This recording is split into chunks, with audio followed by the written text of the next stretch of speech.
വാളകം പഞ്ചായത്തിലെ പൊട്ടുമുകൾ മലയിൽ പഞ്ചായത്തിന്റെ കൂറ്റൻ വാട്ടർ ടാങ്കിന് ഭീഷണിയായ അനധികൃത മണ്ണ് ഖനനം.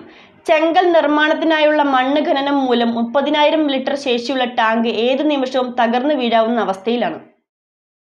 വാളകം പഞ്ചായത്തിലെ പൊട്ടുമുകൾ മലയിൽ പഞ്ചായത്തിന്റെ കൂറ്റൻ വാട്ടർ ടാങ്കിന് ഭീഷണിയായി അനധികൃത മണ്ണ് ഖനനം.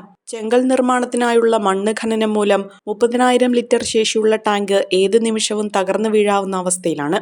മണ്ണ് ഖനനത്തിനെതിരെ പരാതി ലഭിച്ചതിനെ തുടർന്ന് വില്ലേജ് ഓഫീസർ നേരത്തെ സ്റ്റോപ്പ് മെമ്മോ നൽകിയിരുന്നെങ്കിലും ഇത് അവഗണിച്ചാണ് ഖനനം തുടരുന്നത്. ടാങ്കിനോട് ചേർന്നുള്ള സംരക്ഷണ ഭിത്തിയോട് ചേർന്നാണ് നിലവിൽ മണ്ണെടുക്കുന്നത്.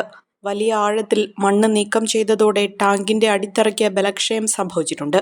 കനത്ത മഴയോ വെള്ളത്തിന്റെ മർദ്ദമോ ഉണ്ടായാൽ മതിലിടിഞ്ഞ് ടാങ്ക് തകരാനും താഴേക്ക് പതിക്കാനും സാധ്യതയുണ്ടെന്ന് നാട്ടുകാർ ആശങ്കപ്പെടുന്നു.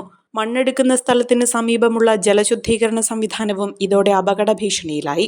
സ്വകാര്യ വ്യക്തിയുടെ നേതൃത്വത്തിലാണ് അനധികൃതമായി മണ്ണെടുക്കുന്നതെന്ന് പരാതിയുണ്ട്.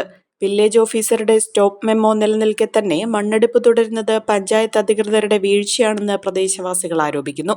റവന്യൂ ഉദ്യോഗസ്ഥരും പഞ്ചായത്ത് അധികൃതരും കർശന നടപടി സ്വീകരിക്കാത്ത സാഹചര്യത്തിൽ വലിയ പ്രതിഷേധത്തിനൊരുങ്ങുകയാണ് നാട്ടുകാർ. അഹല്യയിലെ വിദഗ്ധരായ ഡോക്ടർമാരുടെ ചികിത്സ കൊണ്ട് എനിക്ക് എന്റെ കാഴ്ചശക്തി പൂർണ്ണമായും തിരിച്ചു കിട്ടി. ഇപ്പൊ എനിക്ക് ഈസിയായി വായിക്കാം. നേത്ര സംരക്ഷണത്തിന് നമ്മുടെ Ahalya. Ahalya foundation eye hospital, കേരളത്തിൽ എല്ലായിടത്തും.